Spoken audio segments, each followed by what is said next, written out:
네, 오늘 아침 특별한 손님과 함께 아침의 문을 열어봅니다. 굿모닝 초대석. 네, 저희가 앞서서 예고해드린 대로 오랜만에 또 나들이를 나오셨습니다. 반가운 얼굴, 오늘 반가운 손님과 함께합니다. 네, 평택의 터줏대감이십니다. 네, 전직 5선의 국회의원 타이틀을 갖고 계시죠. 네, 원유철, 네, 지금 현 평택 시민의 회장님, 네, 나오셨습니다. 네, 안녕하십니까? 네, 안녕하십니까. 반갑습니다. 네, 반갑습니다. 네. 오랜만에 봬요. 아니 근데 저희가 아까 오늘 그 떨어지기 전에 네. 살짝 얘기 나눈 게 10년 전의 모습과 지금 모습과 똑같으세요. 아, 감사합니다. 아니 뭐 어떻게 요즘 근황 좀 전해주십시오. 네네. 그 추석 명절 연휴 때 모처럼도 지인들하고 가족들 또 친척들 함께 즐거운 시간 보냈고요. 예. 특별히 제가 국회의원 현역 시절 때부터 꾸준히 이제 평택의 전통 재래시장을 인사를 다니고 있어요. 그러니까 제가 출마 여부와 상관없이 원유철을 5번씩이나 국회로 보내주신 평택 시민들에게 감사한 마음을 담아서 예. 설날 추석 명절 때는 반드시 이 전통 재래시장 가서 상인들과 시민들에게 인사를 드리고 있습니다. 예. 네. 그리고 뭐 개인적인 활동은 지금 이제 국민의힘 경기도당 고문으로 활동하고 있고요. 예. 또 지금 말씀하신 대로 평택시민회 회장으로 봉사활동을 하고 있습니다. 네, 사실 뭐 원유철 뭐 대표님이라고 저희가 하죠. 예, 하면은 뭐 경기도 정무부지사 역임하셨어서 경기도민분들에게는 정말 또 익숙하신 분이고 경기도당위원장 또 국회 국방위원장 국방 가장 먼저 떠오르는 분이기도 하고요. 그 직함이 많으셔서 저희가 뭐라고 불러드려야 될지 헷갈립니다 저희가. 또 새누리당 원내대표도 네. 미래한국당 대표도 하셨고요. 네. 예, 저희가 오늘은 편의상 대표님으로 예, 대표님으로 예, 아시죠. 호칭하도록 하겠습니다. 아니 근데 저는 아까 소개할 때도 그렇고 처음 섭외했을 때도 그렇고 이 평택시민회가 어떤 곳인지 좀 궁금했어요. 아, 예. 평택시민회는 역사가 꽤 오래됐습니다. 과거에 그 민한당 유치성 총재님, 뭐 김영광 의원님, 차기원 교통부 장관님, 김태경 경기지사님 이런 분들 평택 출신들의 각계각층 인사들이 고향 평택을 위해서 역할을 하자. 그래서 지금은 평택 출신의 그 중견 인사 한 250여 명이 평택 발전을 위해서 힘과 마음을 모으는 단체라고 이렇게 말씀드릴 수 있겠습니다. 그 지난해 이제 회장으로 취임이 되신 거죠? 그렇습니다. 네. 뭐 임기가 따로 있습니까? 임기 2년인데요. 제가 13대 회장입니다 지금. 예. 아니 아까 회장님께서 그 추석 명절 때 네. 뭐 시장 돌아다니면서 여러 시민들 만났다 말씀하셨는데 어떻게 추석 민심이 좀 어떻습니까? 아 글쎄요, 이 뭐 지금은 수출은 호황이라고 하지만 그 내수 경기가 이렇게 안 좋아서 예. 마음들이 굉장히 무거우시더라고요.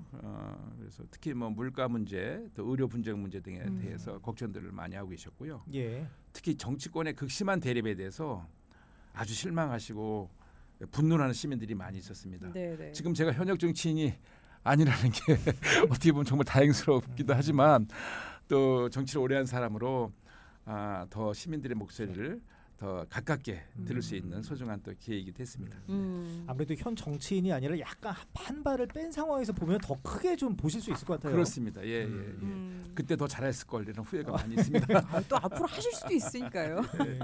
네네. 아니 근데 지금 그 대표님께서는 뭐 대학이나 이런 각종 포럼에서 주제 그 강연을 하고 계신 게 있잖아요. 네. 찾아보니까 유라시아 큰 길로 여는 한국 경제 뭐 이런 주제로 지금 강연을 하고 계십니다. 네네. 유라시아 큰 길 어떤 건지 좀 궁금합니다. 예. 그 유라시아가 유럽과 아시아의 그렇죠. 저기 예. 줄임말 아니겠습니까? 그러니까 대한민국의 경제 영토를 그 창의적인 경제 실크로드를 구축해서 유라시아 대륙까지 확장시키는 구상입니다. 예. 그러니까 사실 대한민국은 이제 반도라는 지정학적 이점에 있음에도 불구하고 그것이 대륙과 해양을 연결할 수 있는 브리지 같은 역할을 할 수 있는 거 아니겠습니까? 그런데 북한의 벽에 가로막혀서 사실 섬처럼 고립되어 있어요. 네. 그래서 이를 타개하기 위해서 수출한국이라는 명성이 이어지려면 예. 대한민국 사실 수출 갖고 먹고 사는 나라 아니겠습니까? 예. 부전 자원이 거의 없지 않습니까? 예. 우수한 인적 자원 가지고 그 우수한 인적 자원이 만드는 메이드 인 코리아 이걸 유라시아 대륙까지 많이 이제 이게 우리 많이 팔아야 되는데 그러기 위해서는 이제 물류 경쟁력을 높여야 됩니다. 예. 그래서 이 물류 경쟁력을 높이는 방안이라고 말씀드릴 수 있고요. 이 경제 실크로드를 만드는 그 로드맵이랄까 이것이 열차 페리로 해저 터널로 대륙 철도로 순차적으로 연결하는 미래 비전 구성이라는 말씀을 드릴 수가 있겠습니다. 예. 오늘 우리 원 대표님이 직접 저 네. 영상 사진도 준비를 해오셨는데 네. 저희 지금 보이는 라디오로 아마 송출되고 있는 것 네. 같습니다. 지금 보이는 화면에 있는 저게 이제 유라시아 큰 길 말씀하시는 거죠? 그렇습니다. 예. 그 로드맵을 조금 더 말씀드리자면요. 예. 첫 번째의 그 단계에서는 열차 페리로 해서 이 서해안은 경기도 평택항과 중국 산동성의 연태항을 연결하고 동해안은 그 동해항과 러시아 블라디보스톡 항을 연결해서 각각 중국 대륙철도와 시베리아 행전철도를 연결하는 겁니다. 예. 첫 번째 단계가 예. 열차 페리라는 게 뭐냐면 배에다가 기차를 실는 겁니다. 마치 항공모함에다가 비행기 실듯이 예. 그런 운송 수단이고요. 두 번째는 이 배가 다니는 동안에 아예 해저 터널을 뚫는 겁니다. 그래서 경기도와 산동성을 잇는 한중 해저 터널, 또 부산과 kyushu를 연결하는 한일 해저 터널을 개통하고요. 예. 그리고 마지막 단계에서는 이제 대륙철도인 우리 한반도 철도와 중국 대륙철도 그리고 시베리아 행전철도, 일본 철도를 연결하는 것입니다. 예. 이렇게 되면 대한민국 한반도를 중심으로 한 경제 실크로드가 유라시아 대륙을 반지 모양으로 하나의 타원형으로 묶어내는 유라시아 큰 길이 완성되는 거죠. 자, 이걸 왜 구성하느냐면요. 대한민국 유럽에 뭐 물건을 수출할 경우에 예를 들어서 평택 쌍용 자동차를 수출할 경우에 100길로 가면은 수송길이 40일 걸립니다. 네네. 근데 시베리아 횡단철도를 이용해서 가면 열흘밖에 안 걸려요. 또 중국 대륙철도로 연결되면 더 짧지 않습니까? 길이가? 네. 예. 그래서 일주일밖에 안 걸립니다. 그러니까 수송길이 짧아지면 물류 경쟁력이 높아지고 물류 경쟁력이 높아지면 국가 경쟁이 높아지는 거죠. 네, 비용적인 절감 부분 얘기도 해주셨는데 사실 유라시아 큰 길 좀 설명해 주시면서 이제 경제적인 효과가 어떤 부분이 있을지 좀 말씀해 주시면 좋을 것 같아요. 그러니까 이제 그 해저 터널을 뚫고 철도를 건설하고 도로를 만들고 하는 과정에서 그러니까 유라시아 큰 길을 열어가는 과정 속에서 경제적인 효과는 어마어마합니다. 그러니까 건설, 토목, 관광, 서비스 이런 분야의 일자리 창출만 무려 약 410만 개가 생겨나고요. 그다음에 경제 유발 효과는 530조에 달할 거라는 전문가들의 분석이 있습니다. 예. 그러니까 제 얘기가 아니고 예. 전문가들의 분석이라는 말씀드립니다. 네. 네, 아니, 네. 근데 그 대표님 보통 이렇게 유라시아 길을 이용하자라는 전문가들 주장을 보면 대부분 아까 말씀해주신 대로 북한이 막혀있기 때문에 우리는 섬이다. 그래서 북한과 평화를 좀 추진하자 이런 식인데 오늘 대표님께서는 오히려 북한을 우회한 방향으로 좀 나름대로 좀 신박한 그런 생각이기도 하십니다. 예, 사실 남북 통일이 지금 당장 어렵다 하더라도 남북 관계가 좋아져서 우리가 북한과 도로도 연결되고 철도도 연결돼서 우리 국민들이 북한을 통해서 중국도 가고 몽고도 가고 러시아, 유럽도 달려갔으면 얼마나 좋겠습니까? 예. 근데 현실적으로 북한의 핵을 포기하지 않는 한 이 북한 핵 때문에 국제사회에서 제재를 하고 있지 않습니까? 예. 유엔을 중심으로 해서 그렇기 때문에 뭐 경제 교류를 할 수가 없어요. 예. 그렇다고 해서 우리가 대한민국이 그냥 그 섬처럼 영원히 고립되고 있을 수는 없잖아요. 네. 예. 그래서 창의적인 해법을 만든 겁니다. 설상 나중에 남북 관계가 좋아지더라도 이 도로와 철도로 연결된 남북한의 그러한 그 인프라들이 결국 해저 터널을 서로 다 이용할 수도 있고요. 간단한 예를만 들자면 옛날에 좀 이따 제가 말씀 좀 드리려고 하는데 김정은과 트럼프가 그 북핵 문제 해결을 위해서 베트남에서 하노이에서 그 네. 회담했잖아요. 정상회담했었죠. 예, 정상회담. 예. 그때 북한의 김정은 국방위원장이 트럼프 대통령을 만날 때 어떻게 갔느냐? 기차를 타고 저 위로 올라갔어요, 거꾸로. 예, 단둥으로 올라갔다가 다시 내려갔잖아요. 중국 대륙철도 밑으로 내려갔잖아요.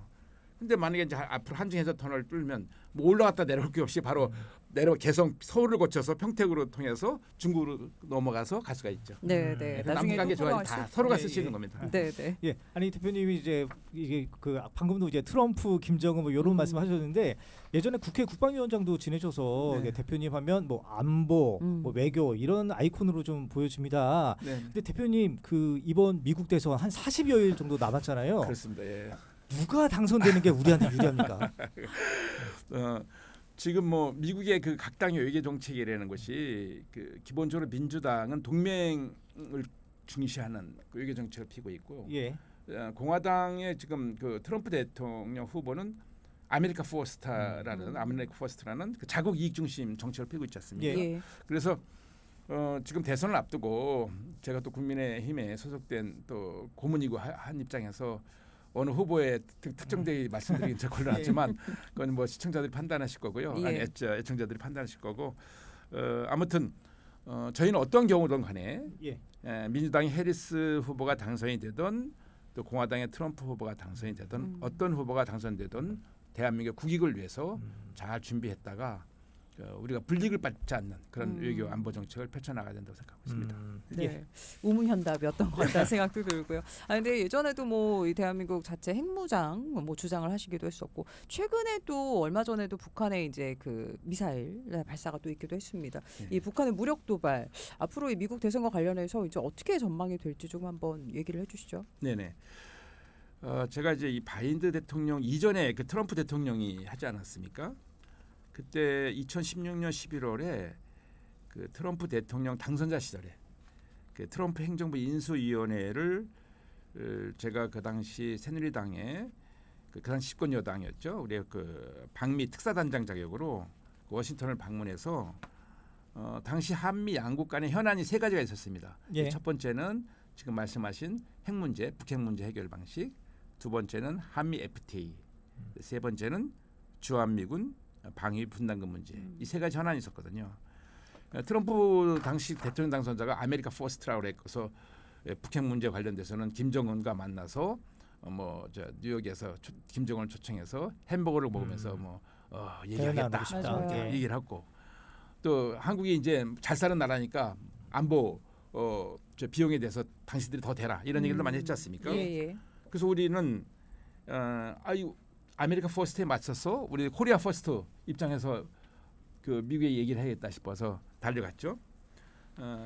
먼저 첫 번째 그 당시 북핵 문제와 관련해서는 이 미국과 북한이 이 대한민국의 동의 없이 북핵 문제를 다뤄서는 절대 안 된다라는 강조했죠. 예. 우리의 문제인데 미국과 북한이 뭐 새롭게 어떤 우리도 모르게 그 타협을 하고 협상을 하고 결정을 한다면 우리가 받는 타격은 상당히 심각하지 않겠습니까? 예. 그래서 북한의 비핵화가 안 되면 우리도 이에 맞서서 자위권 차원에서 전술핵을 재배치하거나 자체 핵무장도 할 수 있다.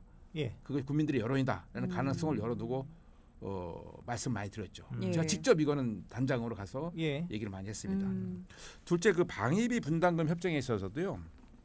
트럼프 당선인이 너무 한국에 많은 부담을 요구하는 거예요. 예. 뭐 2배 이상.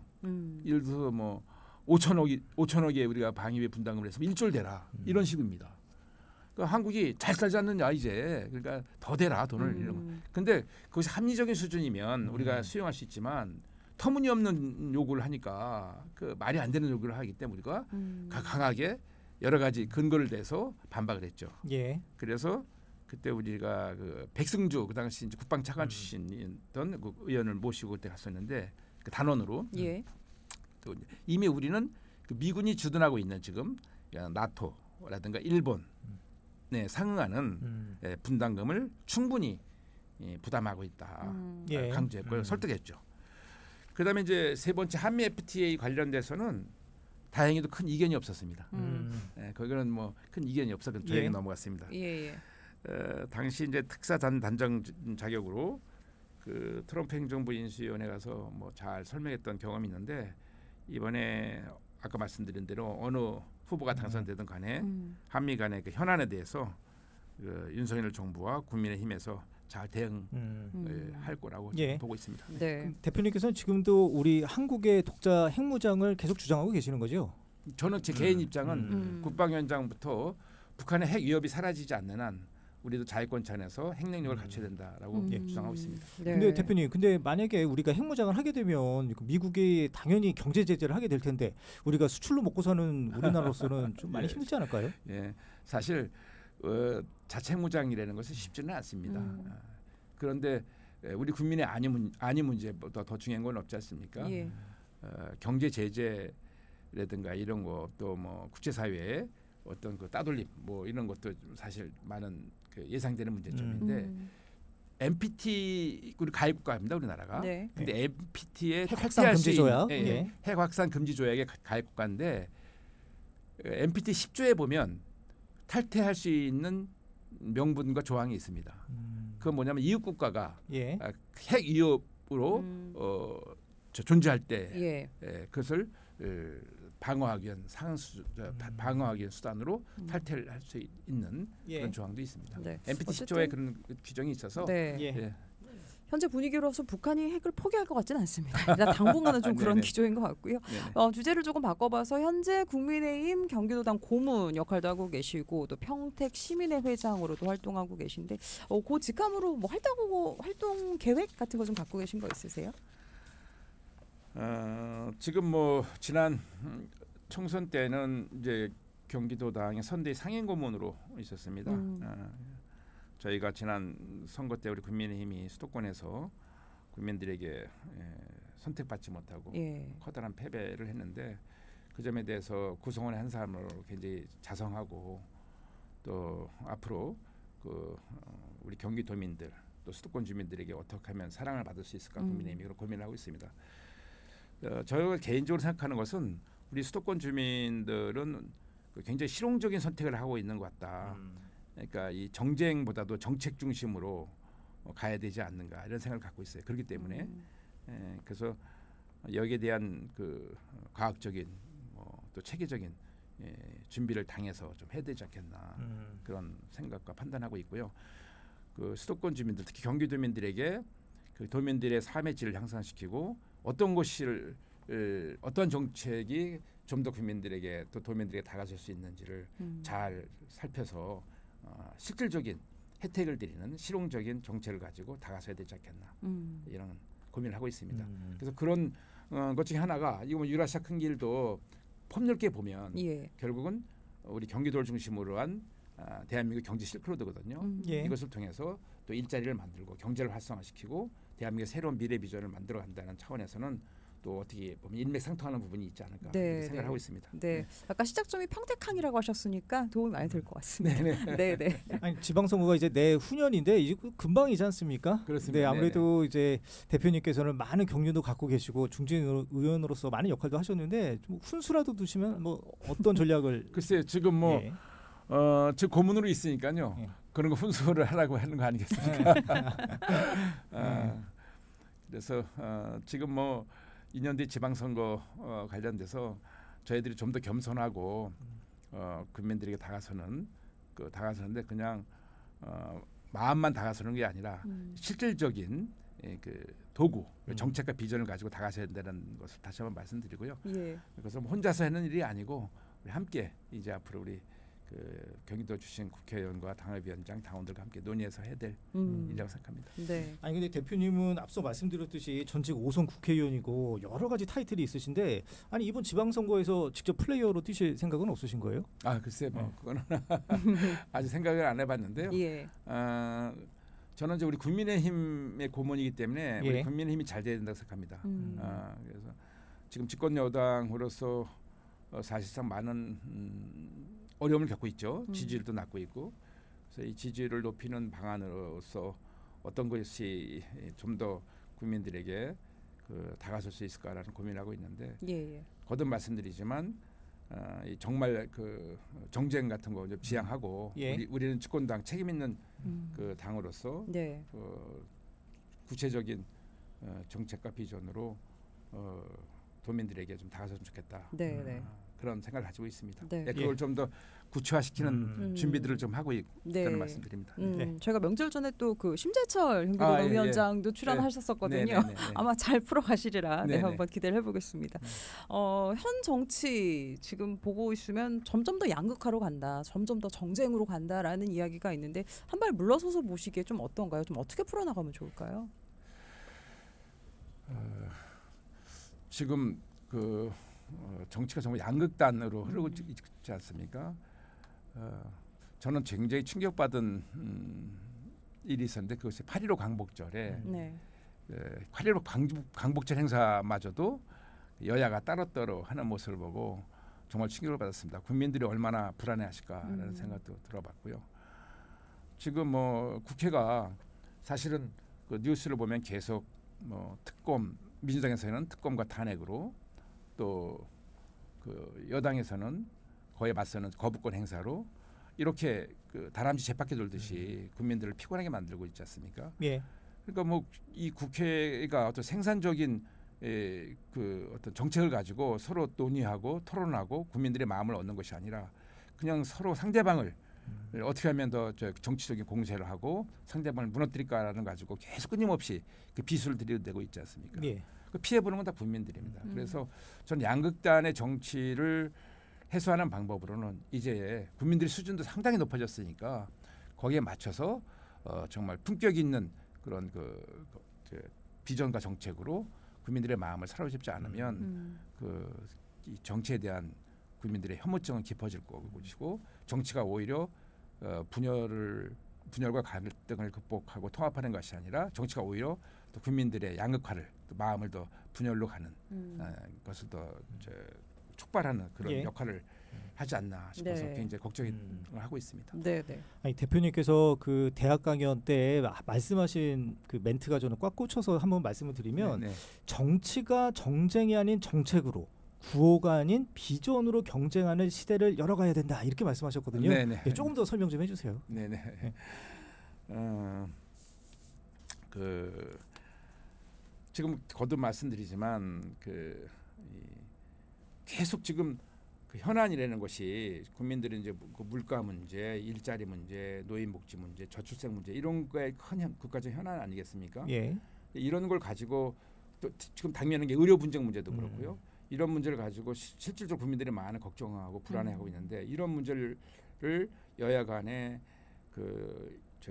토론해서 법으로 예산으로 해결해 나가는 그런 정책적인 노력이 필요한데 서로 이제 공떠넘기만 하고 있고 물론 저도 뭐 당사자 현역 의원이 아니기 때문에 당사자 아니지만 국민의힘 고모로 책임감을 느끼고 있습니다. 조금이라도 아주 미력이나마 저도 보탬이 돼야 되는데 그렇게 하지 못하고 있어서 안타까운데 그래서 앞으로는 그런 그 구체적인 해법을 가지고 그 국민들에게 그 방안을 내놓는 정당과 정치인들이 지지를 받을 것이다. 정쟁이라고 표현한 것들은 바로 특검과 탄핵 문제고 예. 거부권 행사라는 예. 정책이라는 것은 구체적인 그 일자리 문제 또 그 민생 관련 민생 문제. 관련 예. 문제 이런 것을 좀 내세워서 예. 토론을 하고 승부하는 이런 정치 시대가 열렸으면 좋겠다는 생각을 가지고 있습니다. 알겠습니다. 아니 오랜만에 또 이렇게 방송 출연하시고 마지막으로 저희 청취자분들을 위해서 끝인사 한번 부탁을 드리겠습니다. 네, 99.9 제가 정말 좋아하는 네. 경인방송 라디오 프로그램인데요. 그 이제 추석 명절 쉬시느라고 그 물론 반가운 그 가족 친구들도 만나고 했습니다만은 피로감도 있을 거예요. 그러니까 이제 추석 명절 연휴에 특히 무더웠던 명절 연휴를 보내셨는데 이제 선선한 가을이 다가왔습니다. 그 선선한 가을에 청취자 여러분들께서도 더욱더 건강해졌으면 좋겠고 예. 행복한 그러한 가정생활 이루시고 또 바라시는 일들이 다 잘 풀려가는 그런 가을이 찾아오기를 기원드리겠습니다. 네, 알겠습니다. 오랜만에 찾아주셔서 너무 네. 감사드리고 네. 앞으로도 또 자주 찾아주시면 좋겠습니다. 네. 오늘 원유철 대표님 함께했습니다. 감사합니다. 네, 감사합니다. 네, 고맙습니다.